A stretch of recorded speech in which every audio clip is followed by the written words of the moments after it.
God got to allow the storm to raise in your life.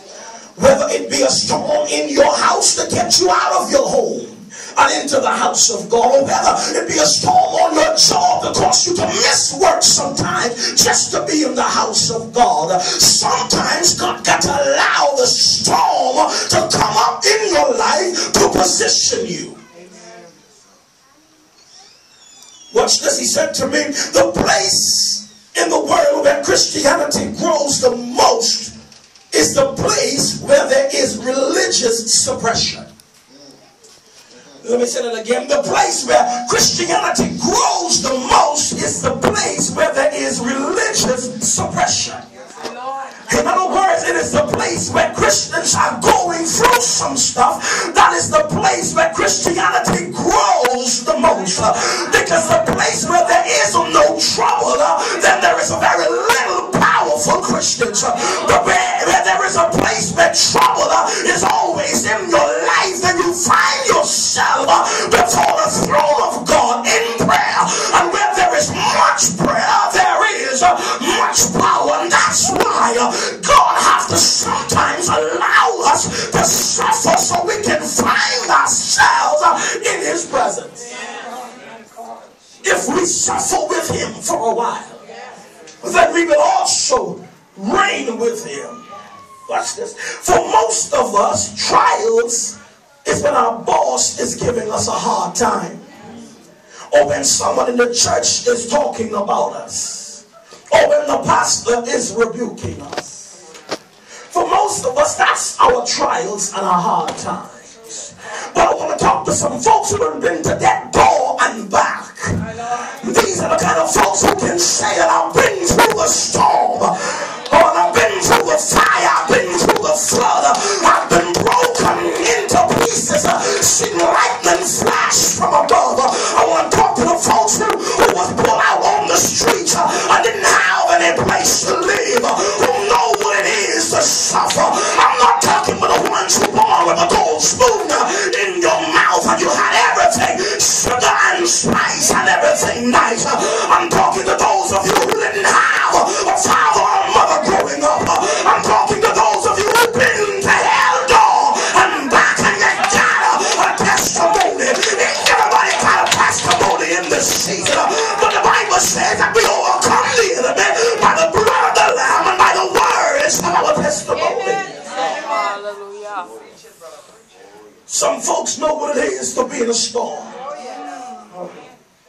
Ain't everybody could go in this. Ain't everybody been in a storm as yet. Some folks know what it is to be in the fiery furnace. Where everything around you, I'm not talking about one or two things, but where everything around you is going contrary. Everything around you is going haywire. It seems as if you can't get it together, because as soon as you get over one thing, here comes the next. Those are the kind of folks I'm talking to today. Those who are experiencing what it is to go through hell. I'm talking to those of you when somebody say to you, the monies that you got, make sure you pay the most important stuff first. But then you think to yourself and you say, my light is on the verge of cutting off. My rent is due. And you're saying to yourself, the bank is about to take my house from me. Which one is more important? Because you're faced with so much stuff that you can't decide what it is I need to use. The money that I got for folks only see you on the outside, but they don't really understand what's going on the inside. They walk in by sight, but you're trying to walk by faith. Not everybody to understand where you are, because some folks have never been there until they can walk in your shoes. As a matter of fact, where you are, some folks already died in that position. But the reason you couldn't die was because purpose is on your life. That's why you couldn't die in something somebody else died in, because God got purpose on your life. The storm killed somebody else, but the very same storm that came to your life is going to cause you to rise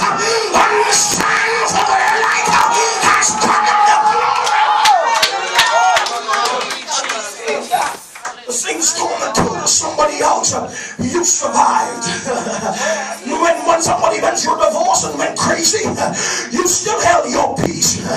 You said, let this mind be in me, which was also in Christ Jesus.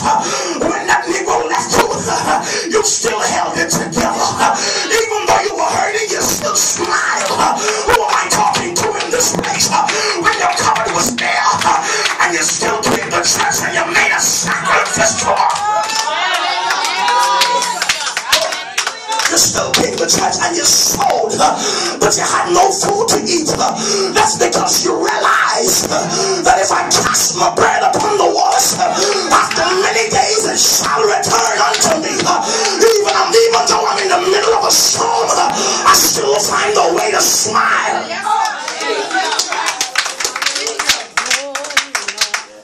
I still find a way to smile in the middle of my storm. Watch this. The problem is that most Christians can't handle conflict. I said, God, what you talking about? And they cannot handle debate and dialogue because we tend to get so personal. But this has nothing to do with your personality, because the enemy is not after your feelings, he's after your faith. Oh my goodness. Jesus. The enemy is not after your feelings, he's after your faith. And you got to understand that when you're in the middle of a storm, that the enemy will do whatever he has to do to get you to give up. Some of us have been in a storm for so long that we don't know how to live otherwise. We've been fighting for so long that we don't know when the victory comes towards us. Watch this, he says, one of the problems in the body is we feel more than we think. Let me tell you what the Lord said to me in meditation. He said, we feel more than we think. And you've got to understand that this thing is not about your senses. Because we walk by faith and not by sight. Oh my God.